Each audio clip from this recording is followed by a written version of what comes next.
What up, what up? It's Ricky Clark back again with another video.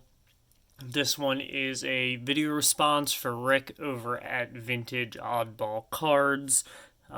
If you haven't checked him out yet, definitely do so. Dude has one of the more unique collections on YouTube. Everything he has is just super nice, super cool, super weird. I mean, he's got cards that came out of like loaves of bread in like 1920. It's just nuts. So he's doing a little giveaway. Wants to see videos about off center and miscut cards and our thoughts of on them and the such. So I'll get to that in a second. But first, since it is vintage oddball cards, put this in the background because it's a little odd. It's a 1964 Topps All-Stars coin of Willie Mays. I picked this up this past weekend at a card show. Let's try to get the focus on Mr. Mays here. There we go.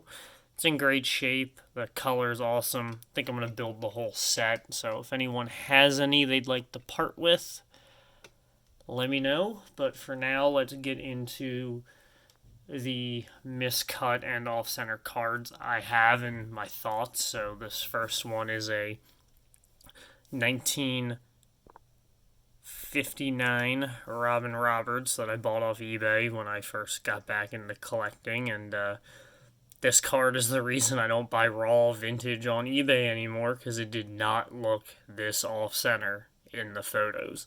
As you can see, it's almost entirely flush left.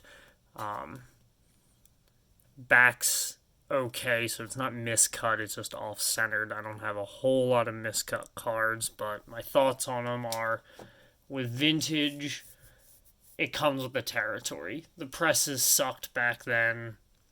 They cranked them out a lot. They didn't care as much as they did now because they cost, what, a nickel a pack. They were for kids. You know, they weren't meant for adults. They were for kids, so the quality control wasn't great.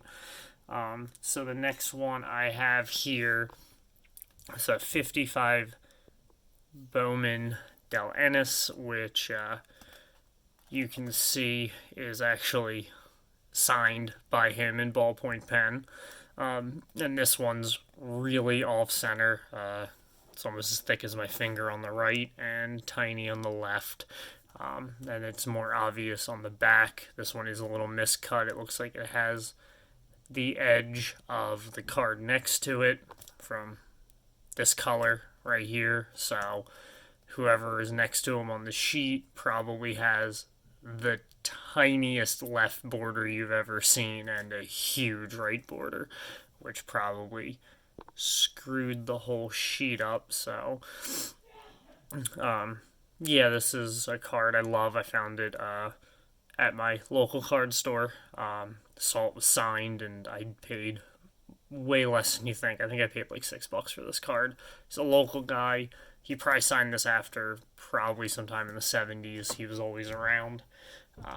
My next off-center or miscut, just because it's a cool card, I want to show it off, is the 73 Larry Boa that's signed. It's, again, flush left with a huge top border.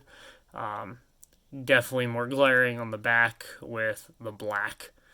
And, of course, because it's been in this one touch forever, it's sliding around a little. So there we go. You can see a little bit better. But yeah, there's like no bottom border on this card at all. So it's another off-center. Here's the only card I have that's graded as a miscut.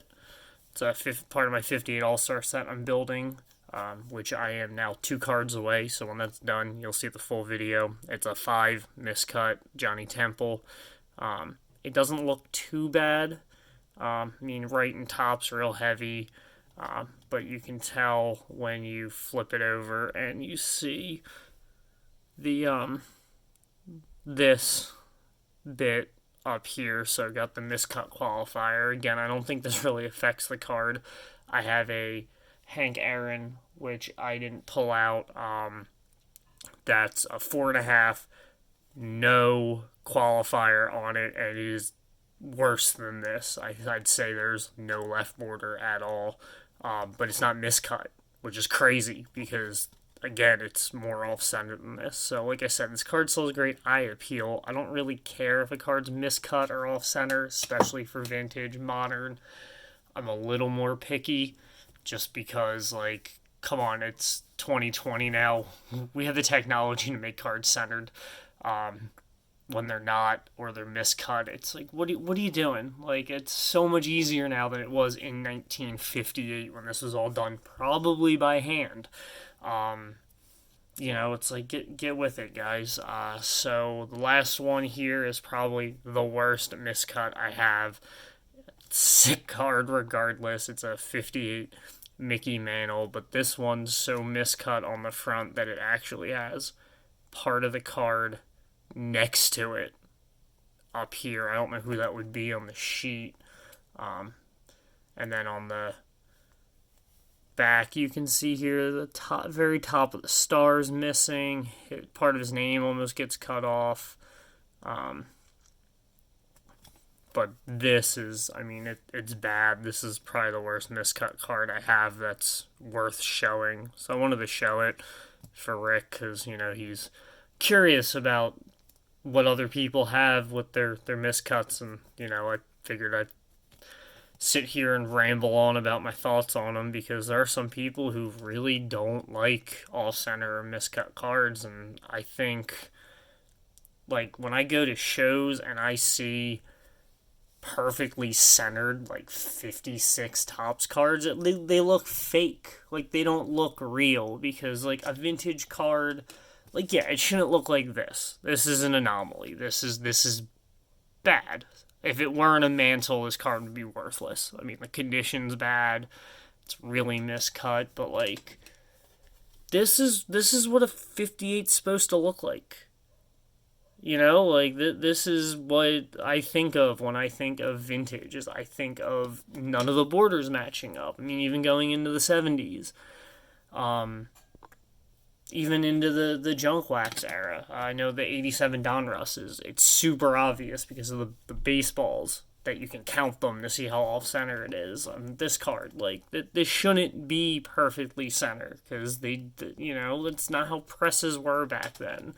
So I kind of like cards that are, off-center just because it reminds me of, that's, to me, what they should look like because they're not perfect. They were made on crappy secondhand presses, probably cut by hand, but at the same time, like modern cards, geez, do I have any sitting here? Here we go. This is from 2017 Gallery. Kevin Kiermaier. This card should not be off-center, and it's not. It's centered very, very nicely. But, it's 2017. We have computers that can do everything. They can go down to the thousandth of an inch in measuring and cutting. Cards shouldn't, from the modern era, they shouldn't be off-center. But This is a nice 59. Like, yeah, it's a little off center, but like it's still a nice card. I don't think the border detracts from how cool of a card this is. I mean, the color's great, the photo's nice, the text isn't superimposed like you see on a lot of the old ones. Like, with so many issues from especially 50s cards into the 60s, is you get more issues with when they did the plates of them not syncing upright and the color looking superimposed or wonky than you do with them being off-center. So sign me up for off-center cards all day. You guys got some you're trying to offload, hit me up. As long as the rest of the card looks good, I couldn't care less about the border. So there you have it. There's some of my miscut cards. I rambled on for like 10 minutes about them. Rick, hope you enjoyed this. Hope everyone else who watches enjoys it. Like I said, go check out Vintage Oddball Cards. It's a great, great channel. And until next time, thanks for watching. Catch you all later. See ya.